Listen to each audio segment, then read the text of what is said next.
இந்த காலத்தில் எல்லாரும் கிடைச்ச வேலைக்கு போகிறது தான் ஒரு பொழுதுபோக்காக வச்சுருக்கோம். யாருமே லட்சியத்துக்காக ஓட்டதில்லை. ஆனால் நம்ம படத்தோட ஹீரோ எப்படிப்பட்டவர்னா, சின்ன வயசுலேருந்து ஏதாச்சும் ஒன்று வித்தியாசமாக பண்ணணும், இந்த மக்களை திரும்பி பார்க்க வைக்கணும் அப்படின்னு நினைக்கக்கூடியவர். அப்படி ஒரு விஷயத்தை அவர் கண்டுபிடிச்சாரா இல்லையா, அது மூலமாக என்னத்தை கற்றுக்கிட்டாரு அப்படின்னு சொல்லக்கூடிய படம் தான் the cloudy with a chance of meatballs. So welcome to voice of stories. Subscribe பண்ணிக்க, மறக்காமல் பெல் ஐக்கானை கிளிக் பண்ணிக்கங்க. இவர் தான் நம்ம படத்தோட ஹீரோ ஃப்ளின். இப்போ எல்லாத்துக்கும் என்ன பிரச்சனை, ஷூலைஸ் காட்டாமல் இருக்கிறது தான் பிரச்சனை. அதுக்காகத்தான் நான் கண்டுபிடிச்சிக்கிறேன் ஸ்ப்ரே ஆன் ஷூ அப்படின்னு சொல்லிட்டு ஸ்ப்ரேயை காட்டுறேன். அதை யூஸ் பண்ணி காட்ட அப்போ தான் அங்கே ஒரு பையன் கேட்குறான், அந்த ஷூ எனக்கும் வேணுன்ற மாதிரி. ஆனால் ஃப்ளின்ட்டால் அதை கலட்டவே முடியலை. இதனால் எல்லோரும் கிண்டல் பண்ண ஃப்ளின்ட் அதனால் ரொம்பவே சோகமாகிறாரு. அப்போ தான் அவங்க அம்மா ஃப்ளின்ட்டை பார்த்துட்டு சொல்கிறாங்க, இந்த ஃபோட்டோவில் இருக்க எல்லாருமே சின்ன வயசில் இருக்கப்போ ஒன்றை மாதிரி தான் ரொம்பவே ஸ்ட்ரகிள் பண்ணாங்க, ஆனால் இந்த மாதிரி சாதிக்கலையா அப்படின்னு சொல்லிட்டு ஒரு மோட்டிவேஷனை கொடுத்துட்டு அவருக்கு ஒரு ப்ரொஃபஷனல் லேப் போட்டு கொடுக்குறாங்க. அதுக்கப்புறமா என்றைக்கும் நீயா வேறு, உன்னை யாருக்காகவும் நீ மாற்றிக்காத அப்படின்ட்டு ஒரு அட்வைஸையும் கொடுக்குறாங்க. அதுக்கப்புறம் ஃப்ளின்ட் அவருடைய கண்டுபிடிக்க ஆரம்பிக்கிறார். ரிமோட் கண்ட்ரோல் டிவி, அப்புறம் முடி வளரக்கூடிய ஷாம்பு, பறக்கும் கார், அவருக்கு வளர்ப்பு பிராணியான மங்கிக்கு ஒரு மங்கி டிரான்ஸ்லேட்டர், கடைசியாக எலியையும் பறவையும் கலந்த மாதிரி ஒரு மிருகத்தை கண்டுபிடிக்கிறார். ஆர்டிக் ஓஷனில் மறைஞ்சிருக்கக்கூடிய ஒரு சின்ன தீவு தான் ஃப்ளின்ட்டோட. இது ஒரு தீவுன்றனால உணவுகளை பதப்படுத்தி வெளிநாட்டுக்கு அனுப்புறது தான் பொதுவான தொழிலாகவே இருக்குது. அதில் இங்கே கிடைக்கிற சோரின் மீன் தான் மெயினான ஏற்றுமதி பொருளாகவே இருக்குது. ஆனால் ஏதோ ஒரு காரணத்துக்காக அந்த மீன்களை பதப்படுத்தக்கூடிய அந்த ஃபேக்டரியை மூடிட்டாங்க. அப்படி மூடினதுக்கப்புறமா இங்கே உருவாக்கக்கூடிய அந்த மீன்களை எல்லாம் இங்கே இருக்க மக்களே சாப்பிட்ற மாதிரி ஆகிடுச்சு. அதில் ஒவ்வொரு வித்தியாசமாக சாப்பிட ஆரம்பிக்கிறாங்க. இதனால் இவங்க வாழ்க்கையில் ஒரு சுவையே இல்லாமல் போய் இந்த விஷயத்தை ஊர் மக்களும் அக்செப்ட் பண்ணிடுறாங்க. ஆனால் ஃப்ளின்ட்டால் இதை ஏற்றுக்கவே முடியல. அப்போ தான் அவர் யோசிக்கிறார், தண்ணியை உணவாக மாற்றக்கூடிய ஒரு மிஷினை கண்டுபிடிக்கணும். அதை கண்டுபிடிக்கிறது முதல் படியை ப்ளூ பிரிண்ட்டை செக் பண்ணுறது, ரேடியேஷன் செக் பண்ணுறது, அப்புறம் மிஷினை கடைசி ஒரு தடவை செக் பண்ணிடுறது, அந்த மாதிரி நிறைய விஷயங்கள் செஞ்சுட்டு இருக்காரு. அந்த மிஷின் கைக்கிட்ட வர சமயமாக மிஷினில் ஏதோ ஒரு பிரச்சனையாகி அவங்க வீட்டை மொத்த கரண்ட்டும் போயிடுது. அதுக்கப்புறம் ஃப்ளின்ட் அதை சரி பண்ணுறதுக்காக அவன் வீட்டுக்கு வந்து ஃபீஸை செக் பண்ணிக்கிறதுக்கப்ப அவன் அப்பா கையில் வசமாக மாட்டிக்கிறாரு. ஃப்ளின்ட்டோட அப்பா என்ன சொல்கிறாங்கன்னா, நீ இந்த வேலையெல்லாம் விட்டுட்டு பேசாமல் நம்மளுடைய டேக்கு ஷாப்பில் வந்து வேலை பாரு அப்படின்ட்டு. ஃப்ளின்ட் இதை கேட்டுட்டு சொல்கிறாரு, இல்லைப்பா, இதுக்கு இன்னும் பவர் ஸ்டேஷன்லேருந்து கொஞ்சம் கரண்ட் கொடுத்தா போது இந்த ஒர்க் ஆகிரும். ஃப்ளின்ட்டோட அப்பா அதை கேட்குற மாதிரியே இல்லை. இதே அம்மாவாக இருந்தால் நான் சொல்கிறது தான் சரின்னு சொல்லியிருப்பான் அப்படின்னு ரொம்பவே கவலையை இவர் சொல்கிறத வச்சு பார்த்தா ஃப்ளின்ட்டோட அம்மா அவர் சின்ன வயசாக இருக்கப்போ கூட இறந்துட்டாங்க போல. அப்புறம் என்ன பண்ண அப்படின்னு சொல்லிட்டு டேக்கு ஷாப்பில் வேலை செய்ய ஆரம்பிக்கிறப்ப தான் அவர் டிவியில் என்ன ஓடுதுன்னா, இந்த ஊரோட மேயர் வந்து புதுசாக ஒரு டூரிஸ்ட் பிளேஸோ ஆரம்பிக்க போகிறதா சொல்கிறாரு. இதை கேட்டுட்டு ஃப்ளின்ட்டும் பார்த்துக்கிட்டு இருக்கப்போ தான் அந்த ஊர்லேயே ஃபேமஸாக இருக்கக்கூடிய ஒரு பையன் வர்றான். அவன் பேர் பேபி பிரிண்ட். அவனை தான் இங்கே இருக்க எல்லா ஃபங்க்ஷனுக்கும் ரிப்பன் கட் பண்ணுறதுக்காக கூப்பிடுவாங்க. அவன் வந்து ஃப்ளின்ட்டை கலாய்ச்சிட்டு போக ஃப்ளின்ட்டோட அப்பாவும் அந்த ஓப்பனிங் ஃபங்க்ஷனுக்கு போகிறதா சொல்லிட்டு போகிறாரு. ஃப்ளின்ட்டோ நீ காணாமல் போயிட்டு வாங்க அப்படின்னு சொல்ல ஃப்ளின்ட்டோட அப்பா என்னடா இவன் ஆச்சரியமாக இருக்குது அப்படின்னு சொல்லிட்டு ஓகேன்ட்டு போயிடுறாரு. அங்கே எல்லோரும் அந்த ஃபங்க்ஷனை பார்த்துக்கிறப்ப தான் ஃப்ளின்ட் எப்படியோ யாருக்குமே தெரியாமல் அந்த பவர் ஸ்டேஷன் கிட்டே வந்துடுறாரு. அப்போ தான் மேயர் சொல்கிறாரு, இதுக்காக ஒரு அனுபவசாலியான நிருபரை நான் வேலைக்கு வச்சேன். அப்போ தான் நம்ம படத்தோட ஹீரோயின் சேமை காட்டுறாங்க. இவங்க தான் அந்த ரிப்போர்ட்டர் போல். இவங்க ஒரு அமெரிக்காவில் இருக்கக்கூடிய ஃபேமஸான நியூஸ் சேனலுடைய ஒரு ட்ரெயினிங் ரிப்போர்ட்டர். இவங்க அதை கேட்டுட்டு இங்கே வர தயாராக அதே சமயம் ஃப்ளின்ட் வந்து எப்படியோ அந்த பவர் ஸ்டேஷன் கிட்டே போயிட்டார். ஊர் மக்கள் அந்த ஃபங்க்ஷனை பார்க்குறதுல எப்படியோ பிஸியாக இருக்கனால ஃப்ளின்ட் செய்கிற வேலையை கவனிக்க முடியலை. அப்போ தான் ஃப்ளின்ட் இந்த வேலையை செஞ்சுக்கிட்டு இருக்கப்போ அங்கே இருந்த ஒரு போலீஸ்காரர் ஃப்ளின்ட்டை கவனிச்சிடுறாரு. அதாவது அவருக்கு விளங்கிறது ஃப்ளின்ட் எவ்வளோ தப்பாக செய்கிறாருன்னு. அதை பார்த்துட்டு அவர் அதை நிறுத்த வர ஃப்ளின்ட் இருங்க சார் ஒரு நிமிஷம் அப்படின்னு சொல்ல வர சமயமாக அந்த மெஷினும் ஏதோ மக்கர் பண்ணி அங்கேருந்த மொத்த ஃபங்க்ஷனை நாசமாக்கிறது.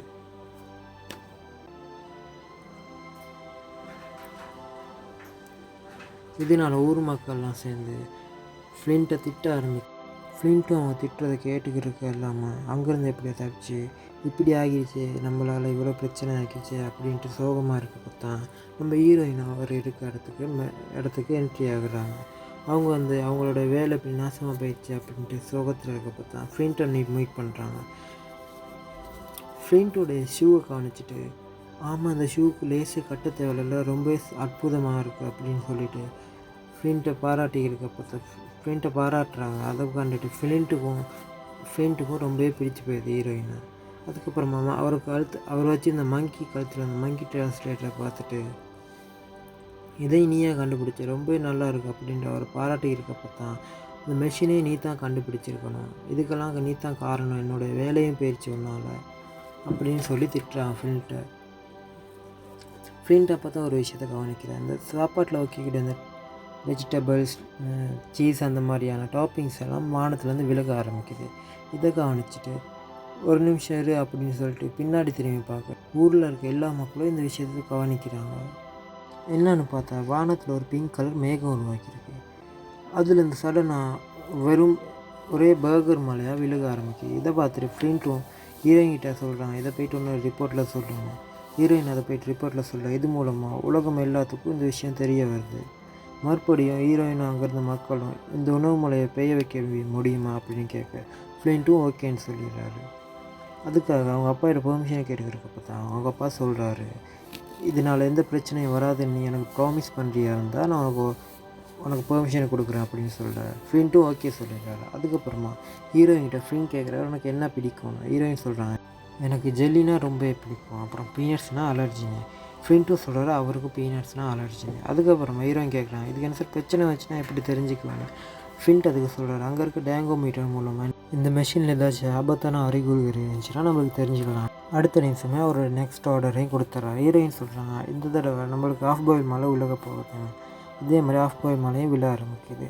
அதே சமயம் தான் நம்மளோட மேயரே காட்டுறான். மேயர் என்ன சொல்கிறாரு, நீ இப்படி தொடர்ந்து உணவு மழை பெய்ய வச்சுக்கிட்டே இரு, நான் பேங்க்கில் ஒரு பெரிய அமௌண்ட்டாக லோன் வாங்கி இந்த ஊரை ஒரு டூரிஸ்ட் பிளேஸாக அறிமுகப்படுத்துகிறேன். அந்த ஹீரோயின் அந்த ரிப்போர்ட்டருக்கு எல்லாம் நம்மளுக்கு மார்க்கெட்டிங் இது மூலமாக இந்த ஊரை ஒரு துறைமுக நகரமாக மாற்றிடலாம் அப்படின்னு சொல்லிட்டு, இது மூலமாக உனக்கு நல்ல ஒரு ஃபேமு கிடைக்கும் அப்படின்னு சொல்கிறாரு. ஃப்ளிண்ட்டும் இது நல்ல ஐடியாவாக இருக்குது அப்படின்னு சொல்லிட்டு தொடர்ந்து உணவு மழை பெய்ய வைக்கிறாங்க. இதனால் அந்த ஊரும் நல்லா ஃபேமஸ் ஆகுது. நம்ம ஹீரோயின் ரிப்போர்ட் பண்ணிக்கிட்டே இருக்காங்க. இப்படியே போயிட்டுருக்க பார்த்தா ஃப்ளிண்ட் அவங்களுடைய டர்க்கிஷ் ஷாப்புக்கு அவங்க அப்பா கிட்ட பேசுகிறாரு. அவங்க அப்பாகிட்ட என்ன சொல்கிறாருன்னா, என்னுடைய லேபுக்கு வாங்க, என்னுடைய லேபை சுற்றி காட்டேன் அப்படின்னு சொல்கிறார். ஃப்ளிண்ட்டோட அப்பா சொல்கிறாரு, இந்த மாதிரி சராசரி மனுஷனுக்கு அதை பற்றி ஒன்றும் தெரியாது அப்படின்ற மாதிரி பேசிடுறாரு. அதுக்கப்புறம் ஃப்ளிண்ட் ஹீரோயினை பார்க்குறதுக்காக ஹீரோயின்கிட்ட பெர்மிஷன் கேட்குறாங்க. அதாவது ஒரு டேட் போகலாம் அப்படின்ற மாதிரி. ஹீரோயினும் ஓகேன்னு சொல்லிடுறாரு. ஹீரோயினை கூட்டிகிட்டு எங்கேயோ ஒரு இடத்துக்கு கூட்டிகிட்டு போகிறார். அது என்னன்னு பார்த்தா ஜெல்லியாலே உருவாக்கப்பட்ட ஒரு மாளிகை. அதை பார்த்துட்டு ஹீரோயின் ரொம்ப சந்தோஷமாக இருக்குது. அங்கேருந்து ஒரு ஸ்கூப் ஜெல்லியை எடுத்து பார்த்துட்டு, இது ரொம்ப லிக்விட் ஃபார்மில் இருக்குது, அப்புறம் சாலிட் ஃபார்மில் இருக்குது அப்படின்னு சொல்கிறார். ஃப்ளிண்ட் இதை கேட்டுட்டு, நீ ரொம்ப வித்தியாசமாக பேசுகிறியே, ஏன் இப்படி இருக்குது, மற்றவங்களோட நீ ரொம்ப வித்தியாசமாக இருக்கே அப்படின்னு சொல்கிறாரு. அப்போ தான் அவங்க சின்ன வயசுலலாம் இந்த மாதிரி இல்லையா, போனி டைல் கட்டிக்கிட்டு கண்ணாடி போட்டுக்கிட்டு வெதர் ரிப்போர்ட் பற்றி பேசுகிறது தான் அவங்களுக்கு பிடிக்குமா. ஆனால் அவங்கள எல்லோரும் இப்படி நான் வித்தியாசமாக இருக்கேன்னு சொல்லிட்டு கிண்டல் பண்ண ஆரம்பிக்கிறாங்க. அப்போ அந்த நிமிஷத்துலேருந்து இவங்க இந்த மாதிரி மாற ஆரம்பிச்சிட்டாங்க. அதுக்கப்புறம் தான் ஃப்ரெண்ட்ஸ் சொல்கிறாரு, நீ அதே லுக்கில் இருந்தீங்கன்னா நல்லா இருப்பா அப்படின்னு சொல்லிட்டு அந்த லுக்கை கொண்டு வந்து காட்ட ஹீரோயினுக்கு இது ரொம்பவே பிடிச்சி போயிடுது. அதுக்கப்புறமா ஏதோ ஒரு கால் வருதுன்னா அங்கேருந்து எஸ்கேப் ஆகிறாரு. அவர் என்ன பண்ணுறாருன்னா அவங்க அப்பாவை கூட்டிகிட்டு ஒரு ரெஸ்டாரண்ட் கூட்டிகிட்டு போகிறாரு. அது என்னென்னா, நம்ம இப்போ பிளேட்டை காட்டினாலே போதும் நம்ம கைக்கு உணவு விழுகிற மாதிரி அதை அரேஞ்ச் பண்ணியிருக்காரு. அப்போ தான் நான் எவ்வளோ பெரிய விஷயத்தை சாதிச்சிருக்கேன், அவங்களுக்கு பிடிச்சிருக்கா இது அப்படின்னு கேட்க அவங்க அப்பா அதை கவனிச்சுட்டு சொல்கிறாரு, இந்த உணவுகள் எல்லாம் ஒன்றுக்கு ஒன்று பெருசாக இருக்குது, வித்தியாசமாக இருக்குன்ட்டு. அப்போ நான் சொன்னது எதையும் நீங்கள் கவனிக்கலையா, கேட்கலையா அப்படின்னு கேட்க ஃப்ளிண்ட்டோட அப்பா சொல்கிறாரு, இங்கே பாரு ஃப்ளிண்ட், இது இயற்கைக்கு எதிரானது, என்றைக்கு இந்த ஆபத்தை தான் கொண்டு வரும் அப்படின்னு சொல்லிட்டு அங்கேருந்து கிளம்பிடுறாரு. இதனால் அவங்க அப்பா ரொம்ப வருத்தப்பட ஃப்ளிண்ட்டும் இப்படி ஆகிடுச்சு அப்படின்ட்டு சோகத்தில் தனியாக ரோட்டில் போகிறப்ப தான் அவர் எதுக்கவே ஒரு பெரிய ஹாட் டாக் விழுகுது. என்னடா இது வாக்கத்தையில் வித்தியாசமாக பெருசாக இருக்குன்ட்டு சுற்றி கவனிக்கிறாரு. சுற்றியும் பார்த்தாலும் பெருசாக ஹாட் டாக்ஸ் விழுந்து கிடக்கு. இது இப்படி நடக்கக்கூடாது அப்படின்னு சொல்லிட்டு அவருடைய லேபில் போய்ட்டு இந்த விஷயத்தை செக் பண்ணுறாரு. அங்கே போய்ட்டு பார்த்தா அந்த டேகம் பீட்டர் எல்லோ கலரில் மாறி இருக்குது. இதை கவனிச்சுட்டு என்னென்ன நடக்குது அப்படின்ட்டு யோசிச்சுக்கிற பார்த்தா அங்கே மேயர் வர்றாரு. அவருடைய விசாலமான உருவத்தை பார்த்துட்டு ஃப்ளிண்ட் பயந்துடுறாரு. அவர் மேயர்கிட்ட சொல்கிறாரு, இது வழக்கத்தை விட அதிகமாக மாலிக்யூல்ஸ் லெவலை உள்வாங்கிறனால ரொம்பவே ரேடியேஷனை எடுத்துக்கிட்டு உணவுகளை ரொம்பவே பெருசாகுது. அதனால தான் இப்போ வார உணவுகள் எல்லாம் ரொம்பவே பெருசாக இருக்குது அப்படின்னு மேயர்கிட்ட மேயரும் சொல்கிறார், உணவுகள் பெருசாக இருந்தால் தான் மக்களுக்கும் பிடிக்கும், நீ பெருசாகவே உணவு உருவாக்கு அப்படின்னு சொல்ல அதே சமயம் அந்த மெஷினை காட்டுறாங்க, அது வித்தியாசமாக உருமாறிக்கிட்டு இருக்கு. அதுக்கப்புறம் மறுநாள் இந்த ஊரோட ரீஓப்பனிங்னால் ஃபாரினர்ஸ் எல்லாம் வர ஆரம்பிக்கிறாங்க. அதே சமயம் ஹீரோயின் வந்து நமக்கு பிடிச்சதை செய்யலாமே அப்படின்ட்டு அவங்களுடைய அந்த வெதர் ரிப்போர்ட்டர் தெரிஞ்சுக்கிற அந்த டிவைஸ் எடுத்து அவங்களோட வெதர் ரிப்போர்ட்டை பார்க்க ஏதோ வித்தியாசமாக இருக்குது. அதே சமயம் ஃப்ளின்ட் வந்து அந்த ரிப்பன் காட்டுறது ரெடி ஆகியிருக்கு. பார்த்தா ஹீரோயின் வந்து இந்த வெதர் ரிப்போர்ட்டில் என்னமோ வித்தியாசமாக காட்டுறது, என்னமோ நடக்க போகுது அப்படின்ற மாதிரி சொல்ல ஃப்ளின்ட்டும் சொல்கிறாரு, உணவுகள் பெருசாக தான் மக்களுக்கு பிடிக்கும், நீ அமைதியாரு அப்படின்ற மாதிரி சொல்லிடுறாரு. இதனால் ஹீரோயின் கோவிச்சுக்கிறாங்க. அப்புறமா ஃப்ளின்ட் ரிப்பன் கட்ட போகிற பார்த்தா ஒரு விஷயத்த நோட் பண்ணுறாரு, சால்ட் அண்ட் பெப்பருக்கு வந்து காற்றடிக்குது.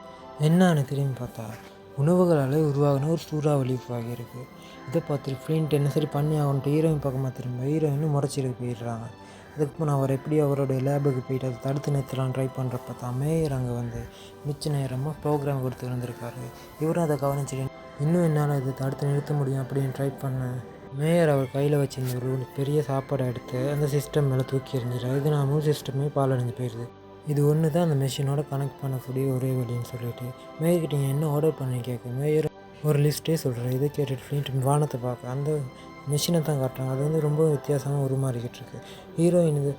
ஹீரோயின்லேருந்து எல்லோரும் இந்த சூறாவளி கலைஞ்சிருச்சுன்னு சந்தோஷமாக இருக்கும். ஹீரோயின் அப்போ தான் வெதர் ரிப்போர்ட்டை பார்த்துட்டு இன்னொரு பெரிய சூறாவளி நம்ம நோக்கி வருது அப்படின்ட்டு சொல்லிட்டு இதை முழு உலகத்துக்குமே தெரியிற மாதிரி டெலிகாஸ்ட் பண்ணி விட்டுறாங்க. அப்போ உலக மக்கள் எல்லாருமே இதை பார்த்துட்டு ரொம்பவே பயப்படுறாங்க. ஃப்ளின்ட்டோட அப்பா ஃப்ளின்ட்டை தேடி வந்தால் ஃப்ளின்ட் வந்து எதாவது இதெல்லாம் நடந்துச்சு, நான் குப்பை தொட்டியில் தான் இருக்கணும் அப்படின்ற மாதிரி சொல்கிறாரு. ஃப்ளின்ட்டோட அப்பா ஒன்றால் மட்டும் தான் இதை செய்ய முடியும் அப்படின்ட்டு அவருடைய லேப் கூட அவர் கையில் கொடுக்குறாரு. ஃப்ளின்ட் இதனால் மோட்டிவேட் ஆகிட்டு மறுபடியும் ஃபஸ்ட்லேருந்து ஆரம்பித்து அந்த மெஷினை அழிக்கிறதுக்கான கோடிங்கை அந்த பென்ட்ரைவில் ஏற்றிக்கிட்டு அதுக்காகன்ட்டு ஒரு காரையும் உருவாக்கிறாரு. அடுத்த ஷாட்டில் ஊர் மக்களை தான் போயிட்டு பார்க்குறாரு. ஊர் மக்கள்கிட்ட என்ன சொல்கிறாருன்னா, என்னால் அந்த மெஷினை இன்னுமே தடுத்து நிறுத்த முடியும் அப்படின்னு சொல்கிறப்ப அதே சமயம் மேயர் வந்து இவன் தான் எல்லாத்துக்கும் காரணம் அப்படின்ற மாதிரி சொல்லிடுறாரு. இதனால் ஊர் மக்கள்லாம் சேர்ந்து இவர் அடிக்க வர அந்த போலீஸ்காரர் தான் வந்து ஹீரோவுக்கு சப்போர்ட் பண்ணுறாரு. அவர் என்ன சொல்கிறாருன்னா, நம்ம இவ்வளோ நாள் நம்ம கேட்ட உணவுகள் எல்லாம் இவர் தானே உருவாக்கி கொடுத்தாரு, திடீர்னு இவர் இப்படி தப்பாகிடுச்சுன்ட்டு இவரை எதுக்குறது சரியில்லை, இவருக்கு நம்ம உதவி பண்ணி ஆகணும் அப்படின்னு சொல்ல ஊர் மக்கள்லாம் ஆமாம் இவர் சொல்கிறதும் சரித்தானே அப்படின்னு சொல்லிட்டு ஃப்ளின்ட்டுக்கு உதவி பண்ண ஆரம்பிக்கிறாங்க. ஹீரோயினும் ஃப்ளின்ட்டோடு சேர்ந்து நானும் உனக்கு உதவி பண்ண வரேன்னு சொல்கிறான். அதே சமயம் அந்த பேபி பிரிண்ட் அப்படின்ற கேரக்டர் அவங்க கூடயே வந்துடுறாரு. அதுக்கப்புறமா எல்லாம் சேர்ந்து அந்த மிஷின் அழிக்கிறதுக்கு போகிறாங்க. அங்கே போய்ட்டு அந்த மிஷினை பார்த்தா அது ஒரு பெரிய மீட் பால் கூட இருக்குது. இதை பார்த்துட்டு எல்லோரும் ஆச்சரியப்பட சரி நம்ம அந்த மிஷினை எப்படியாச்சு அழிச்சாகணும் அப்படின்னு சொல்லிட்டு அந்த மீட் பால் கிட்டே போகிறாங்க. அங்கேருந்த ஏதோ ஒரு உணவுக்கு திடீர்னு உயிர் வந்துருச்சு. அது உயிர் வந்து இவங்களை துரத்த ஆரம்பிக்குது. அந்த நேரம் பார்த்து ஃப்ளின்ட் அவர் கையில் வச்சுருந்த பென்ட்ரைவையும் மிஸ் பண்ணிடுறாரு. இப்போ என்ன பண்ணுறது அப்படின்ட்டு யோசிக்க பார்த்தா நம்ம அப்பா தீவில் தானே இருக்கார், அவர்கிட்ட ஹெல்ப் கேட்டு பார்ப்போம் அப்படின்ட்டு யோசிச்சுட்டு அவங்க அப்பா கிட்டே ஹெல்ப் கேட்குறாரு. அவங்க அப்பாவும் ஓகேன்னு சொல்லிடுறாரு. அதே சமயம் அவங்க பீட்சாஸ் கிட்ட இருந்து எப்படியோ தப்பிச்சிட்டாங்க. அதுக்கப்புறமா அவங்க போக வேண்டிய இடம் வந்துட ஃப்ளின்ட்டும் ஹீரோயினும் சேர்ந்து அந்த குழிக்குள்ளே குதிக்கிறாங்க. அதே சமயம் அவங்களோட சேர்ந்து அந்த பேபி பிரிண்ட் அப்படின்ற அந்த பையனை இவங்களோடய சேர்ந்து குதிச்சிடுறான். இவன் இப்படி குதிச்சனால அவங்க போக வேண்டிய லொக்கேஷனே மாறிடுது. அதுக்கப்புறமா ஹீரோயின் எப்படியோ வழியை கண்டுபிடிச்சி போக அதே சமயம் ஃப்ளின்ட்டோட அப்பாவை தான் காட்டுறாங்க. அவர் வந்து ஃப்ளின்ட்டோட லேபை முதல் முறையை பார்த்துட்டு ரொம்பவே ஆச்சரியப்படுறாரு. அதுக்கப்புறம் ஃப்ளின்ட்டுக்கு அந்த கோடை அனுப்புறதுக்கான வேலையை ஆரம்பிக்க ஊரை தான் காட்டுறாங்க. அவங்க அந்த உணவுகளை சேமிக்கிறதுக்காகன்னு ஒரு டேமை கட்டி வச்சுருக்காங்க. அந்த டேம் வந்து உடஞ்சிருது. இதனால் ஊர் மக்களுக்கு இன்னும் பெரிய பிரச்சனை வர அதே சமயம் அந்த உணவுனால் ஃப்ளின்ட்டோட லேபும் உடஞ்சி விழுந்துருது. இதனால் ஃப்ளின்ட்டால் அவங்க அப்பா கூட கான்டாக்ட் பண்ணிக்கவே எல்லாம் போகுது. அதே சமயம் ஃப்ளின்ட் அவர் இருக்க இடத்துலேருந்து மேலே கவனிக்கிறார். என்னென்னு பார்த்தா கிரில் சிக்கன்ஸ்க்கெல்லாம் உயிர் வந்திருக்கு.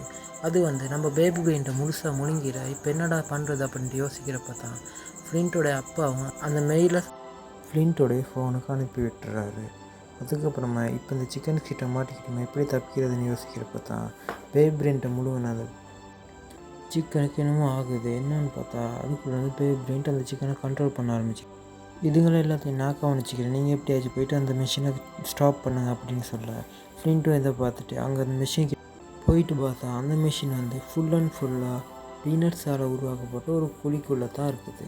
இதை பார்த்துட்டு ஃப்ளின்ட்டும் என்ன பண்ணலான்னு யோசிச்சுக்கிறப்ப தான் ஹீரோயின் சொல்கிறாங்க, இது முழுக்க முழுக்க பீனட்ஸால் உருவாக்கப்பட்டிருக்கு, நம்ம ரெண்டு பேர்த்துக்கும் அலர்ஜின்னு. அப்போ தான் ஃப்ளின்ட் சொல்கிறாரு, இல்லை எனக்கு பீனட்ஸ்னால் அலர்ஜி இல்லை, அவனை இம்ப்ரெஸ் பண்ணுறதுக்கு தான் அப்படி சொன்னேன். அதுக்கப்புறமா ஹீரோயினோட ஹெல்ப் மூலமாக அந்த குழிக்குள்ளே போயிட்டுருக்கப்ப திடீர்னு என்னமோ நிலநடுக்கம் மாதிரி உருவாகி ஹீரோயின் கையிலே அந்த பீனட் குத்திடுறது. இதனால் ஹீரோயினுக்கு அலர்ஜியாக ஆரம்பிக்க இதை பார்த்துட்டு ஃப்ளின்ட் வந்து பேபி பிரெயின் கிட்ட சொல்கிறாரு. உடனே ஹீரோயினுக்கு ஆன்டிடியூட்டை போடுன்னு பேபி பிரெயின்ட்டு ஓகேன்னு சொல்லிட்டு ஹீரோயினை கூட்டிகிட்டு போகிறார். அதே சமயம் ஹீரோ அங்கேருந்து வயிறை கட் பண்ணி சரியாக அந்த மிஷின் இருக்க இடத்துல விழுகிறார். அந்த மிஷினை பார்த்தா ரொம்பவும் வித்தியாசமாக ஒரு மாதிரி இருக்குது. இப்படியே அந்த மிஷினுக்கு டிமிக்கி கொடுத்துட்டு அந்த மிஷினை ட்ராப் பண்ணி அப்பா அனுப்பின அந்த கோடை அந்த மிஷினுக்கு இன்சர்ட் பண்ணுறாரு. பார்த்தா அவங்க அப்பா கோடை மாற்றி அனுப்பிட்டார். இதனால மிஷின் அந்த ஃபோனையே தூக்கி எறிஞ்சிட்டு அந்த உணவு வெளியாகிற வழியாக ஃபிலின்ட்டை எப்படியோ கீழே தள்ளிவிட ட்ரை பண்ணேன். ஃபிலின்ட் இது தான் நம்மளோட கடைசி நிமிஷம் போல் அப்படின்னு சொல்லிட்டு கீழே பார்த்தா அவரோட ஷூவை கவனிக்கிறாரு. அப்போ தான் நம்மளோட ஸ்ப்ரேயான ஷூனும் நம்மக்கிட்ட தானே இருக்குது, அதை யூஸ் பண்ணிடலாம் அப்படின்னு சொல்லிட்டு ஒரு நல்ல ஐடியா வருது. அதை யூஸ் பண்ணி அந்த மிஷினை ஃபுல்லாக அடிக்க அது மூலமாக அந்த பெரிய மீட் பால்ஸை வெடிக்க ஆரம்பிக்குது. இதை ஹீரோயினை கண்டுட்டு ரொம்பவே கவலைப்படுறாங்க. அதுக்கப்புறமா அதெல்லாம் முடிஞ்ச பிறகு ஹீரோயின் அவங்களோட ஐலாண்டுக்கு வந்து சாமோடைய அப்பாவை பார்க்க அவர் கேட்குறாரு, சாம் எங்கன்னு. ஹீரோயினை எங்களால் காப்பாற்ற முடியலை அப்படின்ற மாதிரி முடிஞ்சு வச்சுக்கிறதுக்கு சடனாக என்னமோ கூட்டமாக வர மாதிரியே இருக்குது. இது எல்லோரும் கவனிக்க என்னன்னு பார்த்தா ஹீரோ உருவாக்கின அந்த ரெட் பேர்ட் தான் ஹீரோவை காப்பாற்றி கூட்டிட்டு வந்து இங்கே விட்டுருக்கு. இதை பார்த்துட்டு ஃப்ளின்ட்டோட அப்பாவும் அவர்கிட்ட என்னமோ பாசமாக பேச வரல, அவரால் பேசவே முடியலை. ஹீரோயின் இதை கவனிச்சுட்டு அந்த மங்கி டிரான்ஸ்லேட்டர் மூலமாக ஹீரோட அப்பா இப்போ வந்து மனசில் நினைக்கிறதெல்லாம் பேச வைக்கிறாரு. அதுக்கப்புறம் ஐ லவ் யூ சன்னு ஹீரோவை கட்டிப்பிடிக்க அதோட சேர்த்து ஹீரோவுமே சேர்ந்துடுறாங்க. இப்படி ஒரு ஹாப்பி எண்டிங்கோட இந்த படமும் முடியுது. இந்த படத்து மூலம் என்ன சொல்லிட்டு வர்றாங்கன்னா, நம்ம லட்சியத்தை என்னைக்காக யாருக்காகவும் விட்டு கொடுக்கக்கூடாது அப்படின்ட்டு. இந்த மாதிரி படங்களை நீங்கள் தொடர்ந்து பார்க்கணுன்னா நம்ம voice of stories channel subscribe பண்ணிக்கங்க. மறக்காமல் பெல் ஐக்கானை கிளிக் பண்ணி அப்போ தான் நான் போடுற படம் தினமும் உங்களுக்கு தெரிய வரும். இதே மாதிரி இன்னொரு நல்ல படத்தில் சந்திக்கலாம்.